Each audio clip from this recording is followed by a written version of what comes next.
代拿到过2届法国凯撒奖最佳导演。法国导演G&E从影至今留下5部佳片，他带着最新的作品改编自中国当代著名小说《狼图腾》来到了洛杉矶。今天的对好莱坞，守望带您一起走进G&E的电影人生。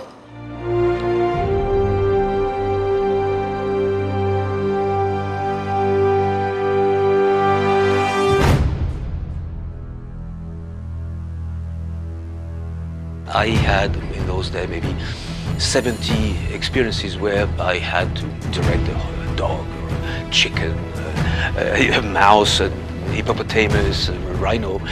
Try to understand the personality, digging in yourself, the similarities. Of course, it comes from the belief I have that yes, we all belong to the same chain. Got that? Say. Got that? Okay. Rehearse with me. Because he's worked with animals and he knows about timing and patience and how you have to proceed with animals. We'll try several times, Sean. This is normal, you know.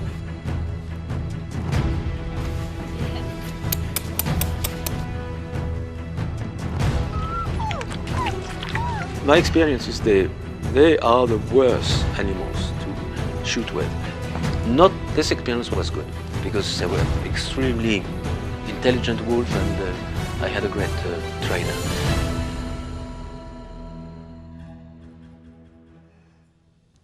Bonjour, Monsieur G&E. Oh, bonjour, you speak French. Welcome to LA. Thank you. Well, first of all, congratulations on the huge box office success for your latest film, Wolf Totem in China. It was 1.2? 120 million, if I remember correctly. Yes, a great figure. That's huge. Yeah. And you know what was nice is that we didn't start that big. We were only like 10% of the market, and then we grew because it was packed. And I'm very touched, you know, because it's everybody involved in this movie had a lot of dedication and passion for the movie. As you know, we were just a very few French people, 9, and we had 600 film crew. Chinese, wonderful, and in post-production, 1,000 in VFX houses.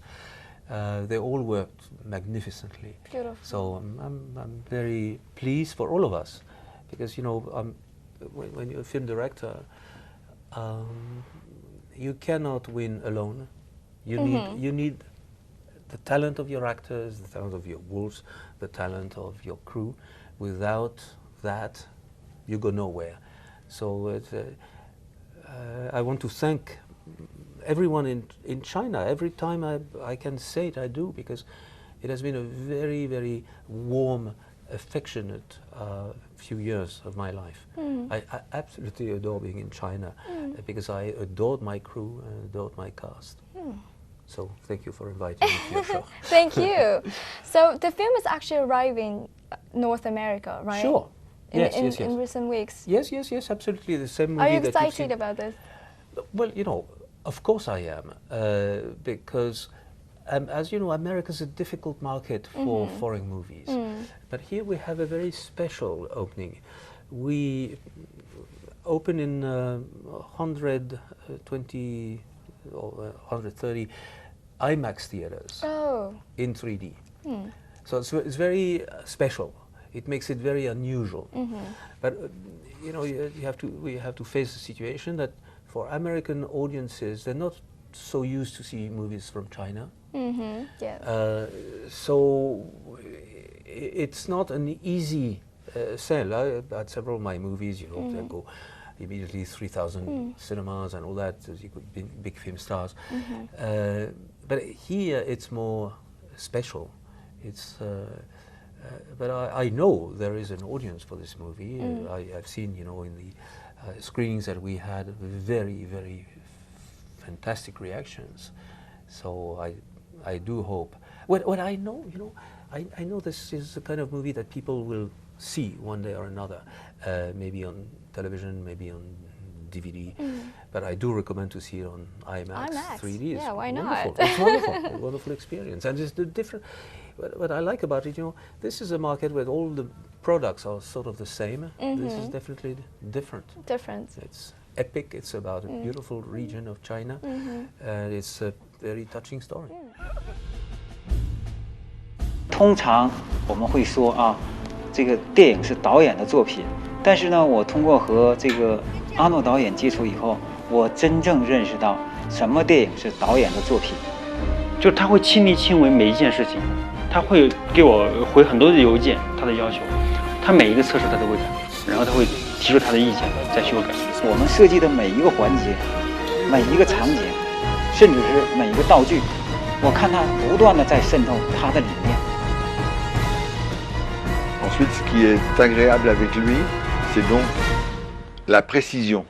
Il peut l'expliquer, il peut le dessiner, et il peut en parler des heures et des heures et des heures avec tous les départements d'un film. 所有的过程，你把这些细节把它积累起来的话呢，你会发现，导演的创作触角，它是延伸到了每一个创作的环节当中去。小谢，导演的镜头，剧本的创作，以及在拍摄过程中忠实这个剧本的这种精神，我觉得是国内其他导演要学习的。他已经70多岁了，他已经是当今的，真的是大师了。他对电影的态度，他的那种执着，还有他的那种平易近人。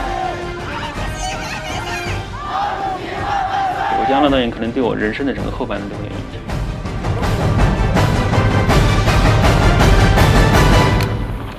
Cut! Impeccable!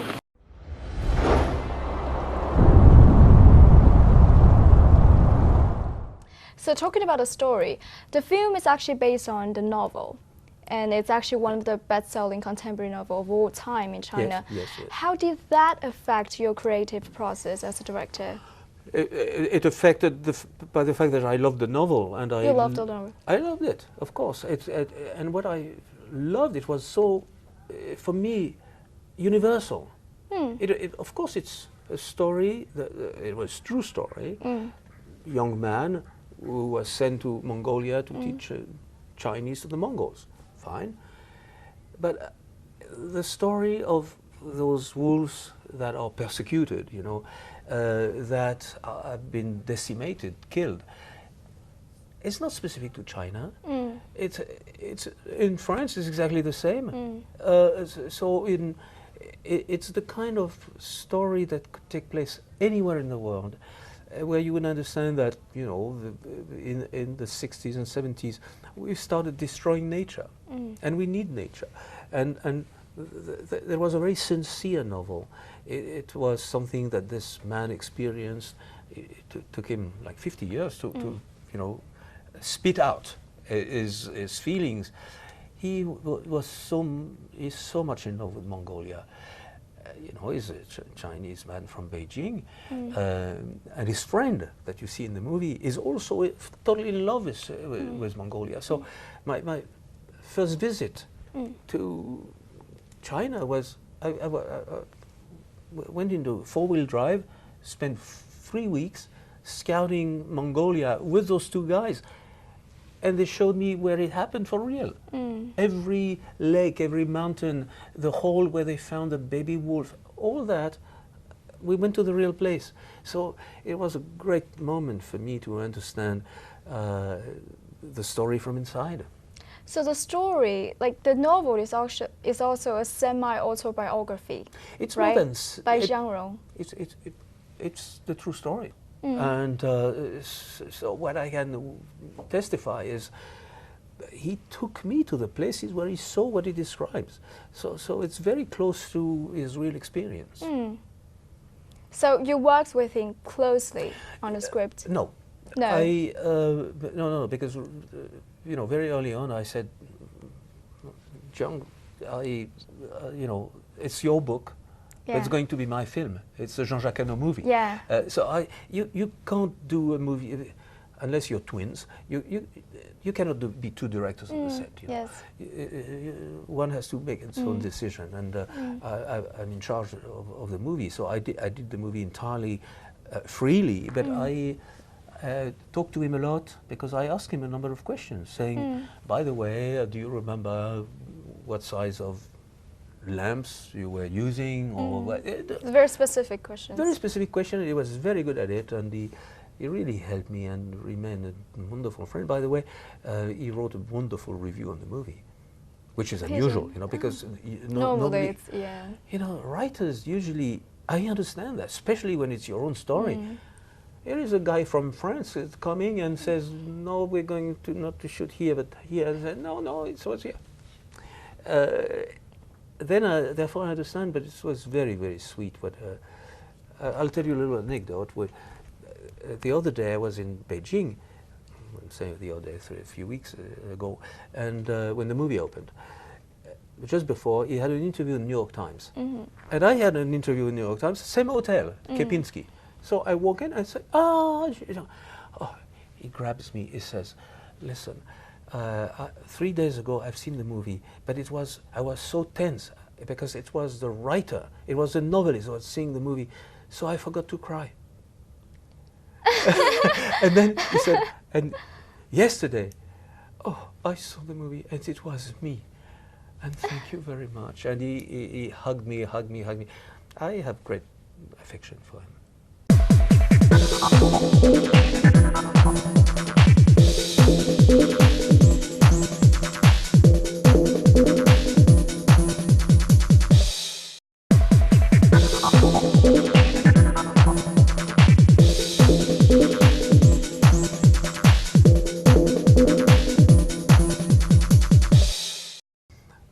You know, in those days, everywhere in the world, people were cutting forests, were changing the surface of the globe.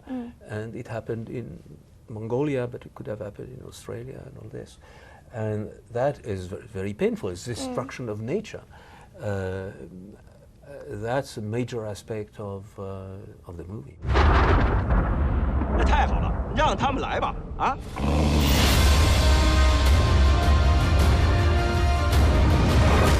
满山遍野都是狼啊！你把神抓起来，让他变为了奴隶。住手！你会得到报应的。 So, were there any fascinating stories specifically that you remember happened between you and animals? Well, there's so many stories. No, but it was something very strange. You know, the wolf you see here is called Cloudy. It was the lead of the pack. He was the alpha male. Yeah. And strangely enough, the first time I came to the ranch in Beijing, near Beijing, where we were raising them, this wolf looked at me. He was far away, you know, and he started crawling in a very humble way, looking at me like this. And then he licked my finger and rubbed his fur against my jeans, and then went back to the pack and rubbed his fur against the other member of the pack, basically to say, I tried to explain, he said, he likes you and he wants your scent. Like a dog. Like a dog, but he wanted the other wolves to understand that I was his friend. But he picked me. I didn't do anything special, you know.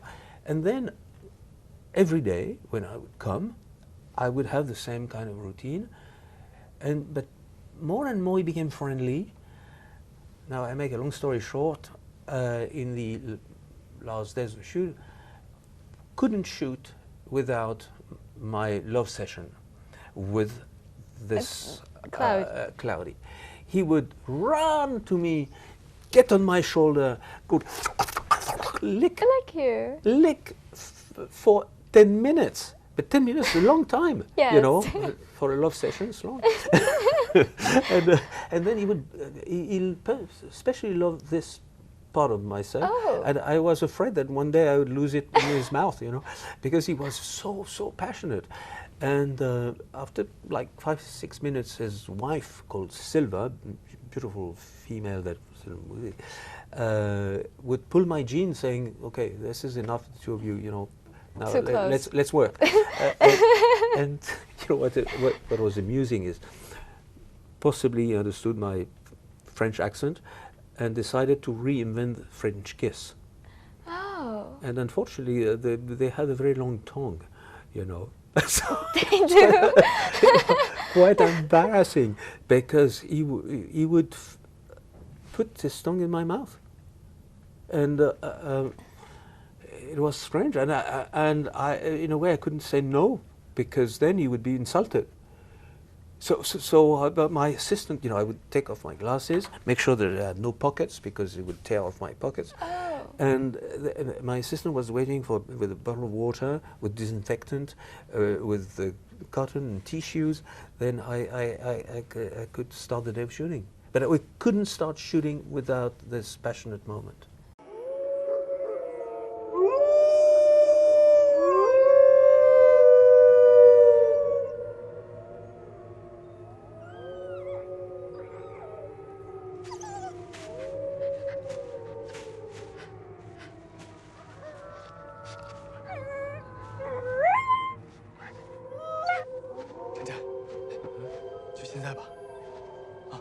什么？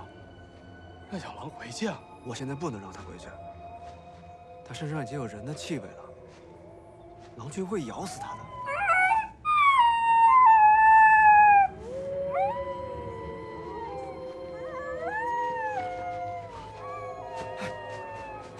Were you ever hurt by any animals? Because you work with tiger, bears, wolves, so the fiercest animals in the world. Yes, unfortunately I cannot show you the result of a difficult minute that I had with a bear. So you were hurt by a bear? Very badly. I could be today in a wheelchair. He nearly snapped my sciatic nerve. He jumped on me and wanted to kill me, yeah. I went to hospital for 2 months, every morning, every afternoon, every evening. I still have a wound, but in a place that I cannot show you. But was it during the shoot of the bears? It was during the shoot of the bear at the lunch break intermission. All my crew went to eat, and I was doing the famous picture with with a star. So director and a star picture you can't avoid. And that day, I was in his compound, and we put him on a little hillock in order for him to be more majestic. And in order to show how big he was, I was on my knees, and then I did a mistake. I took my viewfinder and looked at him, and he never seen me in that perspective with this object that he felt was aggressive to him. So he just went down. Okay. And then he did this. He went. And that means you're dead. Fortunately, he really believed he had it, that I was dead, so he walked away. But then I was bleeding hard and had to go to hospital. We were shooting in Austria, far away. We had no helicopter that day. I could have died, yeah. 导演其实他心里面已经有一个非常清晰的城镇的形象，所以对我来讲就比较好的一点就是我可以有一个明确的方向，几次调整之后，我就基本上就找到这个人物的感觉了。杨克他也是很爱护小动物，很怜惜这个草原生命，但是他看得到的是一个很直率的草原大命的生物链。 It's amazing how you went through all of that and still decided to trust animals. I don't trust animals no more than I trust people. But I like animals the way I like people. I was not angry at him. I did a mistake. It's my fault. Yeah. And it's also my risk. If I do a movie like that, I take a chance with a dangerous animal. So I have to remember that it's not an actor. It's not someone. Well, sometimes actor can kill you, especially in Hollywood. Yeah. They don't You're kill you courageous. physically, but they call their agent.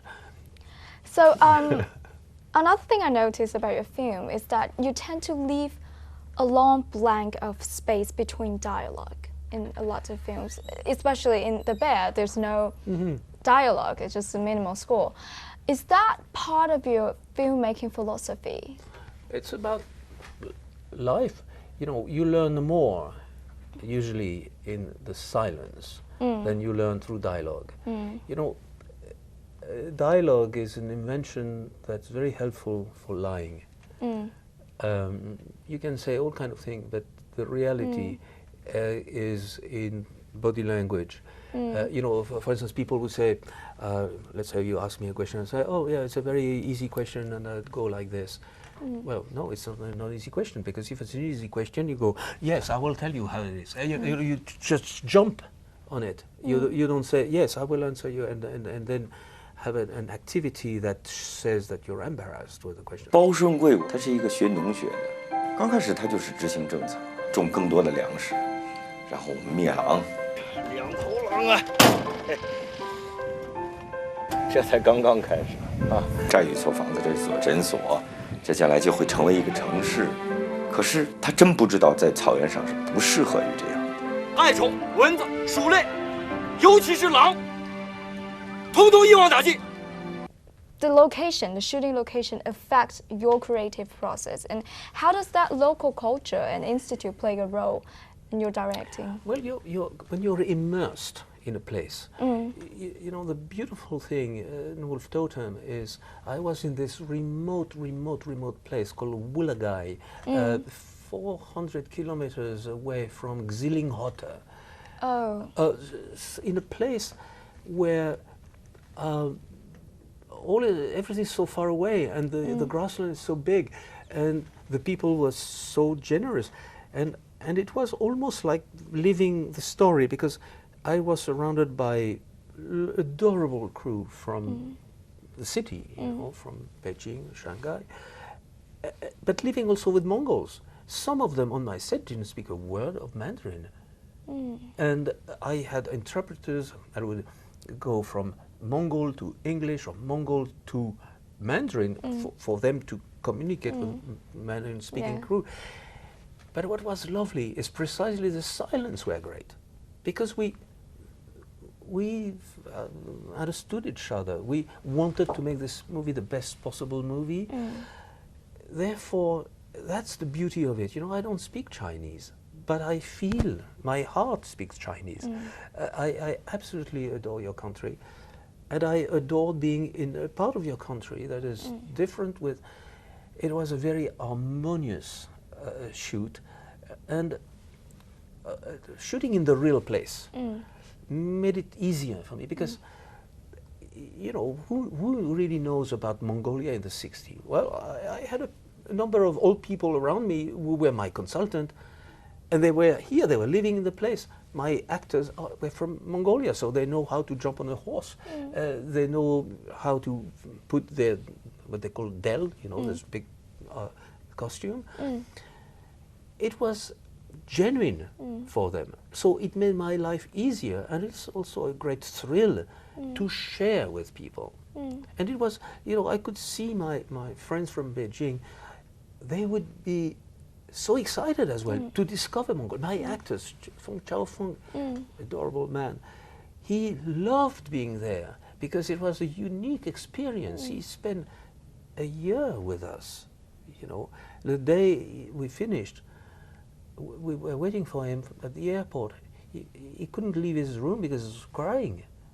He was crying because he was leaving his little lovely animal.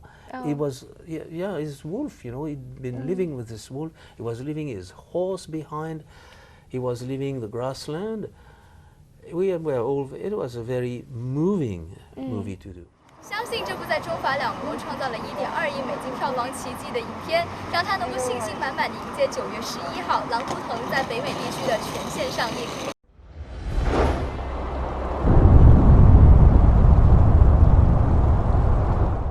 以上就是今天东莞好莱坞的所有内容，我是佘棒，我们下期再见。